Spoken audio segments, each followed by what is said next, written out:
Seja bem-vindo de volta ao curso de Psicanálise Clínica. A aula de hoje ela é hiper mega importante. Trata-se de uma das maiores obras de Freud. Freud ele vai falar sobre os 3 ensaios da sexualidade. Trata-se de um texto muito fundamental, não apenas para compreender a teoria de Freud, mas também para entender como a sexualidade ocupa um lugar central na constituição do sujeito. Freud escreve essa obra no início do século XX, em um contexto marcado por fortes repressões morais e por uma visão muito restrita da sexualidade, limitada quase exclusivamente à reprodução. Ao propor uma compreensão mais ampla, Freud rompe com ideias estabelecidas e introduz conceitos que ainda hoje provocam questionamento, resistência e debate. Nesta aula, nosso objetivo não é apenas conhecer os conceitos apresentados por Freud, mas refletir sobre como ele desloca a sexualidade do campo do instinto biológico para o campo da experiência psíquica, do desejo e das pulsões. Vamos observar como Freud introduziu temas como sexualidade infantil, escolha de objeto, pulsão, zonas erogêneas e perversão, e sempre a partir de uma perspectiva científica, afastando o julgamento moral. Ao longo da aula, convido cada aluno a escutar esse conteúdo com abertura e com curiosidade, lembrando que Freud não está propondo normas de comportamentos, mas está oferecendo ferramentas para compreender a complexidade da vida psíquica humana. Vamos ao estudo. Aula 24. Os 3 ensaios sobre a teoria da sexualidade. Sigmund Freud, de 1901 a 1905. Introdução. Os 3 ensaios sobre a teoria da sexualidade, juntamente com a obra A Interpretação dos Sonhos, figuram sem dúvida entre as contribuições mais significativas e originais de Sigmund Freud para o conhecimento humano. No entanto, na forma como costumamos ler esses ensaios atualmente, é difícil avaliar a natureza exata de seu impacto no momento de sua primeira publicação.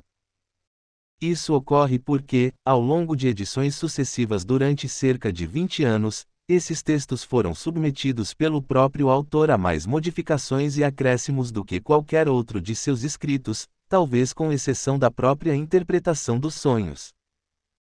Provavelmente causará surpresa saber, por exemplo, que as seções completas sobre as teorias sexuais infantis e sobre a organização pré-genital da libido, ambas pertencentes ao segundo ensaio, só foram acrescentadas em 1915, ou seja, 10 anos após a primeira edição do livro. Nesse mesmo ano, também houve acréscimos referentes à teoria da libido no terceiro ensaio. Apesar dessas modificações significativas realizadas após a publicação original, a essência da obra já estava presente em 1905, sendo inclusive possível rastrear suas origens até datas ainda mais antigas. A história completa do interesse de Freud por esse tema pode ser acompanhada de forma detalhada por meio da publicação de sua correspondência com Wilhelm Fliess, lançada em 1950. No entanto, para os propósitos desta aula, basta indicar seus contornos gerais. As observações clínicas sobre a importância dos fatores sexuais na origem da neurose de angústia e da neurastenia, inicialmente, e das psiconeuroses, posteriormente, foram o que levou Freud, pela primeira vez, a uma investigação mais ampla da sexualidade.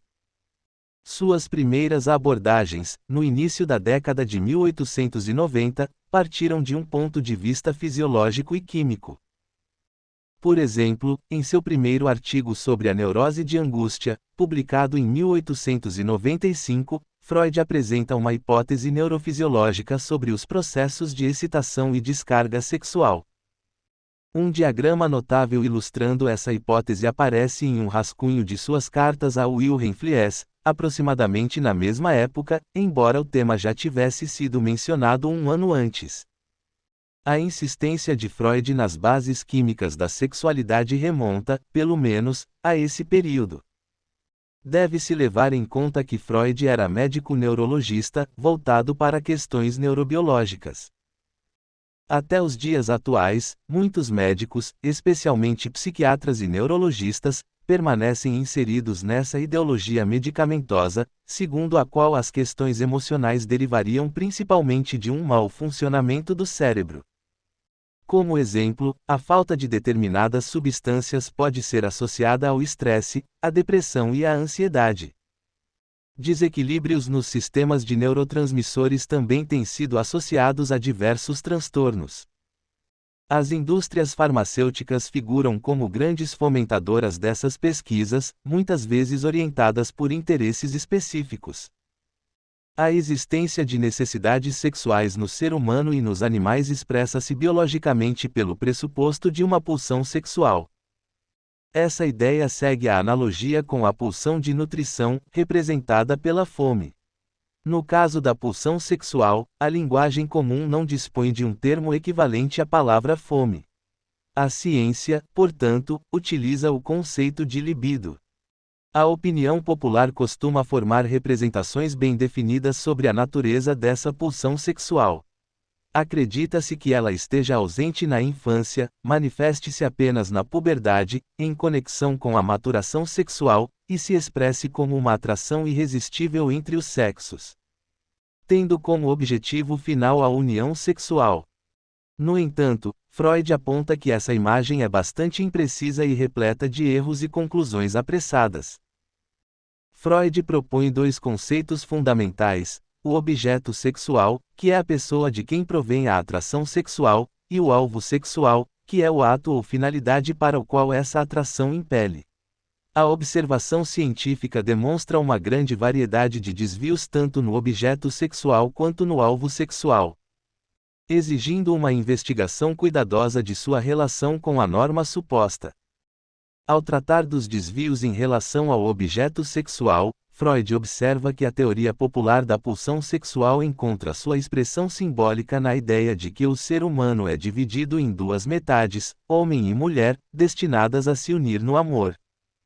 Por isso, causa surpresa reconhecer que há homens cujo objeto sexual é outro homem e mulheres cujo objeto sexual é outra mulher. Essas pessoas foram denominadas, à época, como invertidas, e o fenômeno foi chamado de inversão. O número de pessoas com essa orientação é considerável, embora seja difícil medi-lo com precisão. O comportamento dessas pessoas é diverso. Algumas são invertidas absolutas, ou seja, seu objeto sexual pertence exclusivamente ao mesmo sexo, enquanto o sexo oposto não desperta desejo algum, podendo inclusive causar repulsa. Outras são invertidas anfígenas, também chamadas de bissexuais, cujo objeto sexual pode pertencer tanto a um sexo quanto ao outro, sem caráter de exclusividade. Há ainda variações quanto à forma como essas pessoas julgam sua própria orientação. Algumas a consideram natural e defendem sua legitimidade, enquanto outras a vivenciam como algo patológico e compulsivo. Inicialmente, a inversão foi concebida como um sinal inato de degeneração nervosa. No entanto, Freud critica o uso indiscriminado do conceito de degeneração, que passou a ser aplicado a praticamente qualquer manifestação patológica sem origem traumática ou infecciosa clara. Para Freud, só faria sentido falar em degeneração quando houvesse uma conjugação de múltiplos desvios graves em relação à norma. Freud também discute a questão do caráter inato da inversão, apontando que essa hipótese só parece plausível em alguns casos específicos, não podendo ser generalizada. A ciência reconhece ainda situações em que os caracteres sexuais se apresentam de forma ambígua, especialmente no campo anatômico, como nos casos de hermafroditismo. Freud observa que vestígios do sexo oposto estão presentes em todos os indivíduos, o que reforça a ideia de uma predisposição originalmente bissexual no desenvolvimento humano. Quanto à escolha de objetos sexualmente imaturos ou mesmo animais, Freud observa que tais casos são considerados aberrações, mas ajudam a compreender a amplitude e a plasticidade da pulsão sexual, que admite variações muito maiores do que outras pulsões, como a fome. Freud destaca que essas variações não são exclusivas da loucura. Ao contrário, manifestações semelhantes podem ser encontradas tanto em pessoas consideradas saudáveis quanto em indivíduos com transtornos mentais, sendo que, nos últimos, essas tendências costumam aparecer de forma mais intensa ou exclusiva. Essa relação entre sexualidade e saúde mental sugere que as moções da vida sexual estão entre as menos dominadas pelas instâncias psíquicas superiores. Freud observa que muitas pessoas consideradas normais em outros aspectos apresentam conflitos significativos justamente em sua vida sexual. Freud defende que a sexualidade deve ser estudada no campo científico, e critica seus contemporâneos por negligenciarem o estudo da sexualidade infantil no desenvolvimento humano. Condições externas e internas que dificultam a realização do alvo sexual considerado normal podem favorecer o surgimento de novos alvos e práticas sexuais. Esses novos propósitos, por mais estranhos que pareçam, geralmente já estão esboçados na sexualidade dita normal. Ao abordar o tocar e o olhar, Freud observa que o contato físico é indispensável para o alcance do alvo sexual normal. Sensações táteis são fontes de prazer e excitação, e sua presença, desde que integrada ao ato sexual, não caracteriza perversão.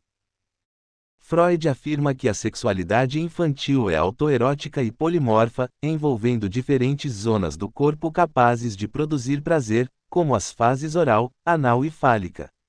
Na puberdade, ocorre uma transformação fundamental, em que a sexualidade deixa de ser predominantemente autoerótica e passa a se orientar para o outro, envolvendo a escolha de objeto amoroso. A inclinação a infligir ou receber dor no contexto sexual foi denominada por alguns autores como sadismo e masoquismo. Freud compreende o sadismo como um componente agressivo da pulsão sexual, exagerado e autonomizado em certos casos. Freud distingue o erotismo da reprodução, ressaltando que a sexualidade humana visa o prazer e não apenas a geração de filhos. Nesse sentido, ele não vincula a homossexualidade à doença, mas a compreende como uma variação da sexualidade. O conceito de pulsão é central em sua teoria. A pulsão é entendida como o representante psíquico de uma fonte contínua de estimulação corporal, situando-se na fronteira entre o psíquico e o físico. Ela não possui qualidade em si mesma, sendo definida por sua fonte, seu alvo e sua intensidade.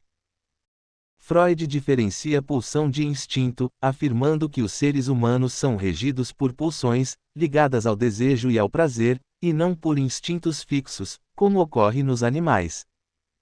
Freud também destaca a importância da postura ética do analista, que deve conduzir seu trabalho sem interferir na vida pessoal do paciente. Por fim, ao discutir a relação entre neurose e sexualidade, Freud observa que a neurose geralmente surge após a puberdade, quando a libido encontra obstáculos à sua satisfação normal. Nesses casos, a energia pulsional é desviada para vias alternativas, o que pode intensificar tendências perversas já existentes. Segundo Freud, a neurose resulta da cooperação entre fatores constitucionais e experiências de vida. Nenhum deles, isoladamente, explica o adoecimento psíquico. Freud conclui que muitos neuróticos apresentam dificuldades em sentir prazer em seus relacionamentos, reforçando a centralidade da sexualidade na compreensão da vida psíquica. Então, podemos perceber ao longo da aula como Freud amplia de forma decisiva o entendimento da sexualidade humana. Ele mostra que a sexualidade não começa na vida adulta, não se limita à genitalidade e não tem como único objetivo a reprodução. Pelo contrário, ela atravessa toda a vida psíquica, desde a infância, e está profundamente ligada ao prazer, ao desejo e à constituição do sujeito. Vimos também que Freud rompe com a ideia de normalidade rígida, ao demonstrar que as variações da sexualidade fazem parte da condição humana. A noção de pulsão nos leva a compreender que o sujeito não é governado apenas por instintos biológicos, mas por forças psíquicas que se constrói na relação com o corpo, com o outro, com a cultura. Essa aula nos convida a olhar para a sexualidade sem moralização, sem reducionismo e sem patologização apressada. Para a clínica psicanalítica, esse olhar é essencial, pois permite escutar o sujeito em sua singularidade. Nós estudamos sobre isso na última aula. Cada sujeito é único. Sendo assim, nós respeitamos a sua história, seus conflitos e suas formas de buscar prazer e sentido.